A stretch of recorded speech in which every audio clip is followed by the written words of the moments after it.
In this video, I'll be showing you my analysis of our first malware lab. Now, in this scenario, we have a user who received an email and clicked a link on it, and that's certainly quite an unfortunate thing, but at some point the user realized that maybe this is something they shouldn't have done.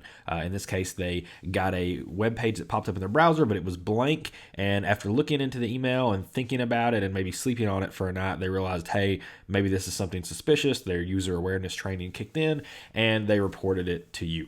Now, unfortunately, they deleted the email and you don't have access to the email anymore, so you can't go on that. But you do have a network sensor deployed that's constantly capturing network data, leaving your network, so you can examine that data, and that's exactly what we have here. So the packet capture I supplied to you is captured under that pretense where it's filtered down to the specific time frame the user said that they opened the email, and it's a pretty small capture. There's not a lot there, so we've only got the data we're concerned about, which is often half the battle, and we've already won that half. So let's go ahead and dig into this packet capture, and let's see if we can figure out what happened, if this was indeed something malicious, and if the user system is infected. I've opened up the file malware1.pcapng, and this is the capture of packets occurring immediately after the user clicked the suspicious link in the email. So we don't have a lot of packets to work with, but our job is really to determine, did something malicious happen, and if so, what was the extent of the malicious activity? We start with our source, which is an internal IP address of 192.168.100.206. That is our internal IP address that we own, representing that system. The potential victim, we don't know for sure yet, but that's what we're going to try to figure out. And then we have a destination IP address of 142.161.161.199. And this IP address is currently an unknown quantity. We know it's something out there on the internet, but we don't know much about it. So let's dig into this communication. Now, right off the bat, we see an initial three-way handshake for a TCP connection. It looks like it's over port 80, so that's what we would expect to see from HTTP communication. Sure enough, we see a GET request immediately following the session setup from our internal host to the external host. If we look at this, we see it's a GET request for /info, and it is on the host of 142.161.161.199. Now, I'll go ahead and tell you, this is a little bit weird. If you notice many of the other scenarios we've looked at for HTTP communication in this course, this host field is generally a domain.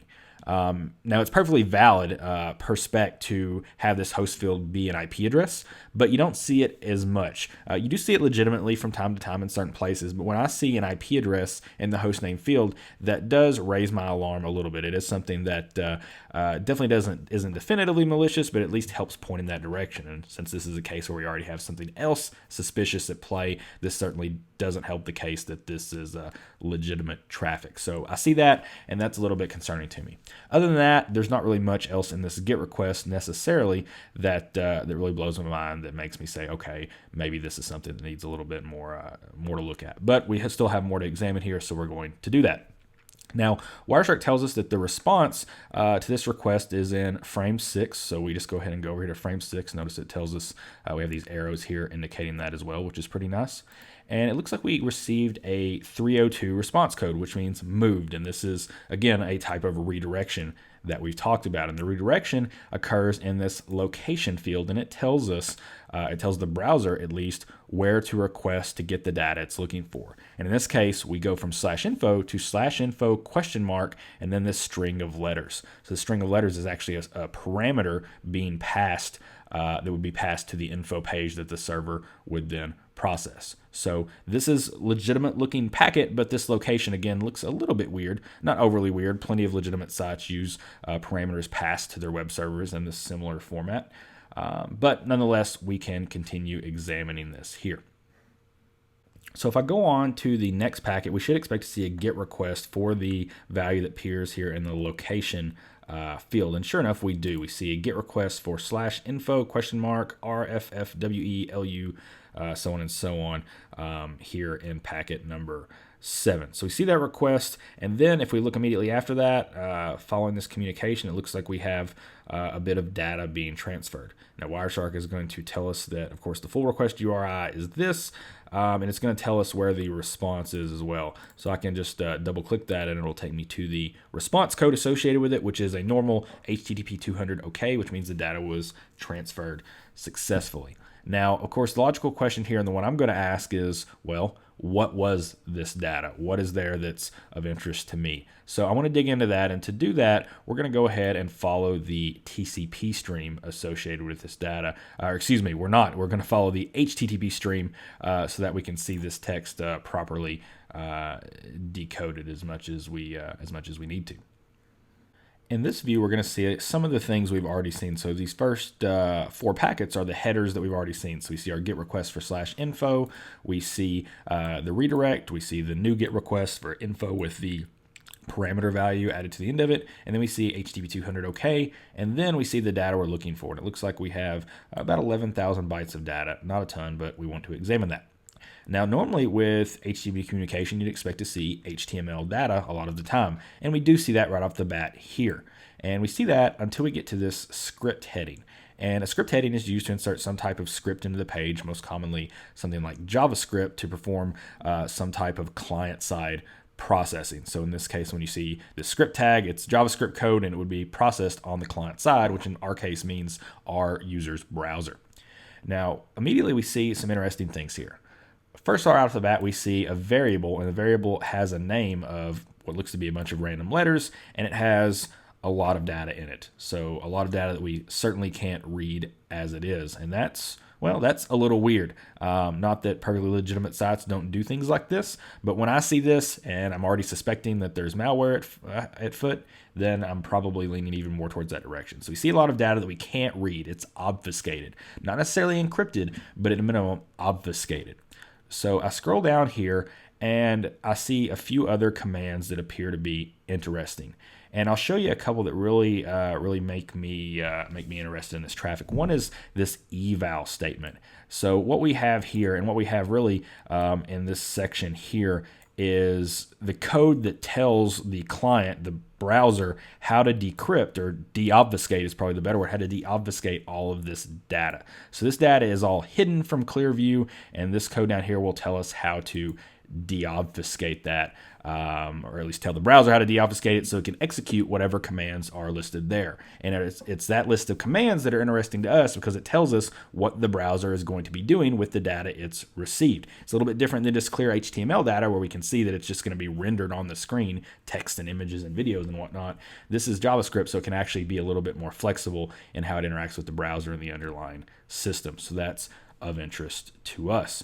Now, the critical question is, well, if we want to see this, how can we go about deobfuscating it so we can see the underlying commands that are there?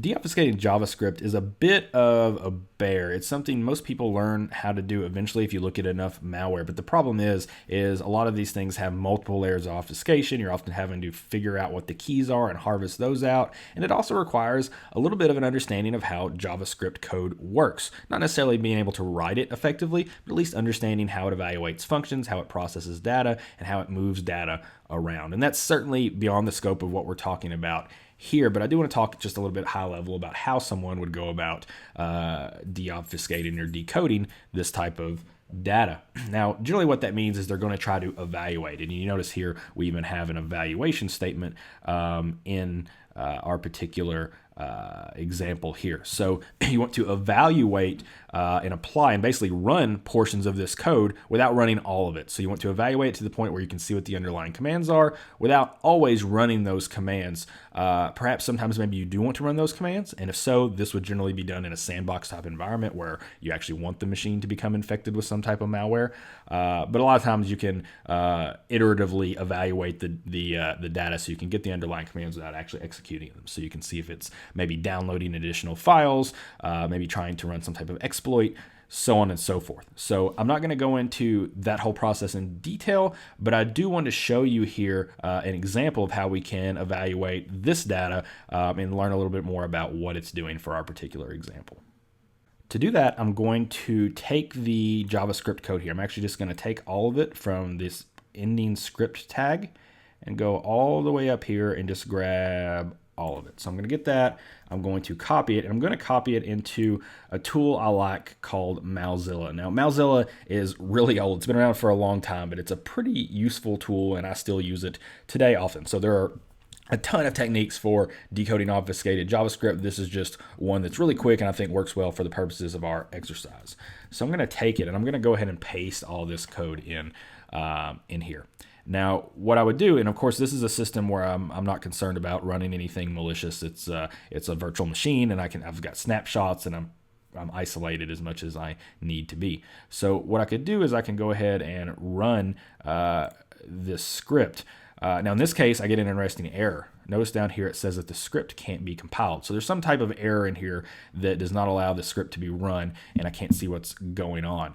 Now, generally speaking, you can work through these. I mean, essentially what you're doing is debugging code here. And again, I don't want to get into that, but I do want to look at something interesting here. Now, remember, all this text here that's showing up in red, this is all the obfuscated part. That's the part we can't see, and it's contained within this variable, this IWP VUI variable. Now let's scroll down here to the decoding function, and we're fortunate this is the decoding function that will decode this. Again, the client has to get this because this is client-side processing data.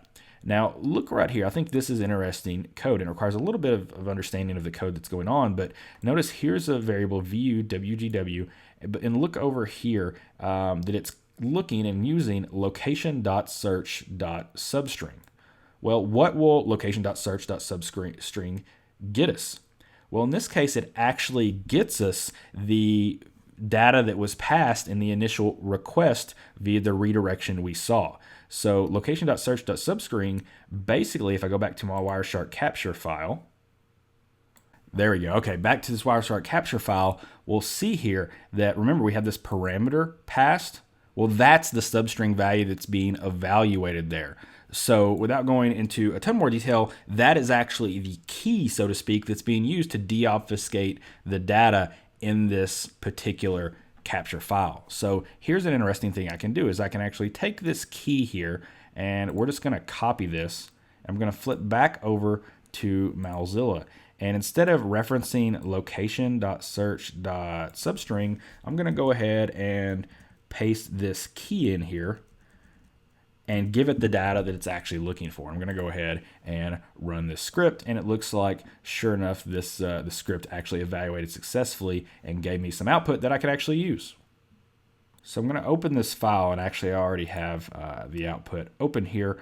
And sure enough, I get a little bit easier to read data. So we see here we have some different stuff going on. And I'm actually just going to go ahead and take this and copy it back out and replace the data in the decoder here, because this tool also has a really nice feature where you can format the code. And in this case, it makes it a lot prettier and easier to read. So we see we actually have interesting things going on here. We actually have more variables. They're really complex names for variables. Ideally, if we're doing this for malware analysis, we'd rename these to something that's a little bit easier to understand and descriptive.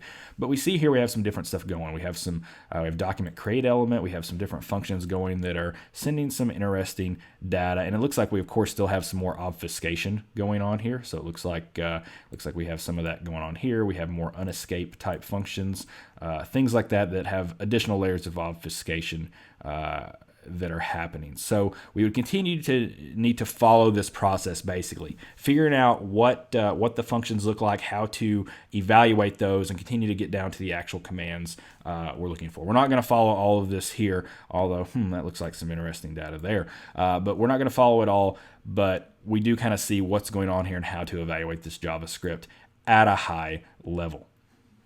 So if you want to continue evaluating this, continue understanding this, and maybe learn a little bit more about JavaScript as you go along, what you'll eventually get to here is shellcode. And the shellcode being used here is part of an exploit where we're exploiting a vulnerable part of the operating system. In this case, I believe it was the browser, and that exploit allows for the execution of arbitrary code. And that's the big thing to understand here is what's happening is we have this exploit being applied. It allows for execution of that arbitrary code, and we want to see what the results of that code were. And that could involve a couple things. It could involve going to the host and seeing what files were dropped, what changes to the operating systems were made, typical host-based forensics. But of course, there's a network forensic side as well, which is what we're focused on in this course. So we can actually look at what happens on the machine from a network communication perspective after all this code is evaluated and executed, and go from there. And that's exactly what we're going to do because we have more packets to look at in this capture file.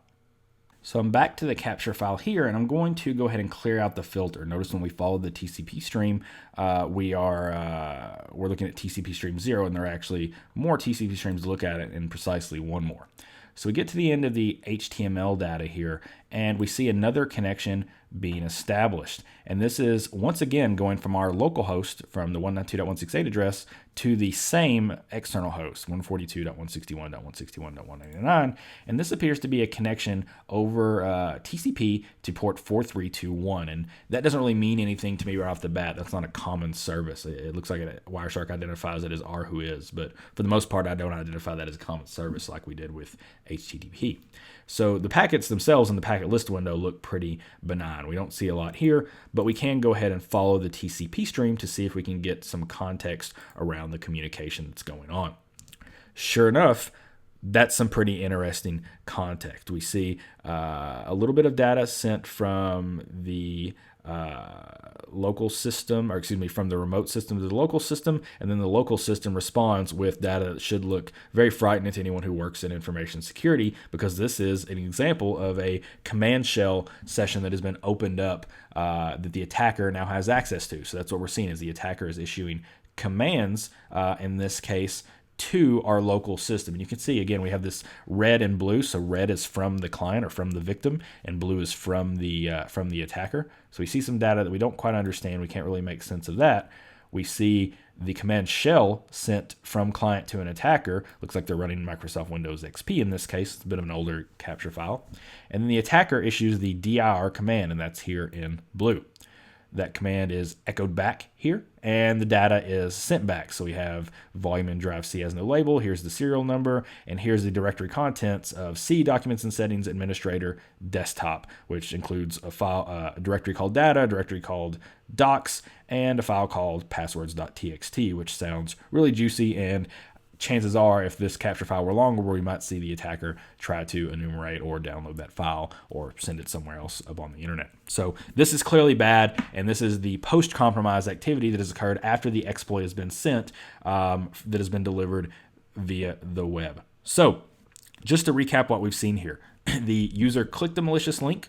They were redirected to a page with a specific parameter. That page downloaded some JavaScript to the client. The parameter we saw was used to deobfuscate that JavaScript, and eventually that led to shellcode being sent and an exploit being used against the victim's browser, which allowed for the execution of arbitrary code. That arbitrary code included opening up a command shell here, which the attacker then executed the dir command against, and that's what we have. So the command, the attacker in this case has access to the system. It looks like they have access to the system at the administrator level, so they have a root level compromise, which is really the worst case scenario for the security practitioners. So this is kind of the life cycle of really the whole attack, from delivery to gaining the initial foothold to a little bit of post-compromise as well. Now, what we don't know is what the attacker did after this. Maybe we caught it really quick and this is all they've done. We don't know if they've used this attack against other systems. We want to see if that same email was sent to other people.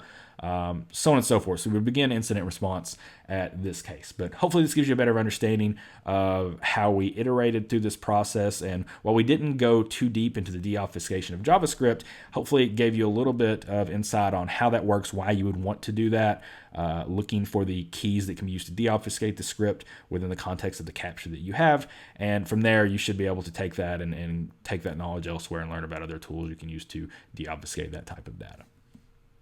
Oh, and one more thing. You might be asking yourself, well, what is this exploit? Is this a known exploit? And of course it is. I'm not dropping 0 days in this training course. But it is a known exploit. I actually have the page here pulled up, and this is the Microsoft Security Advisory that tells about the exploit that was used.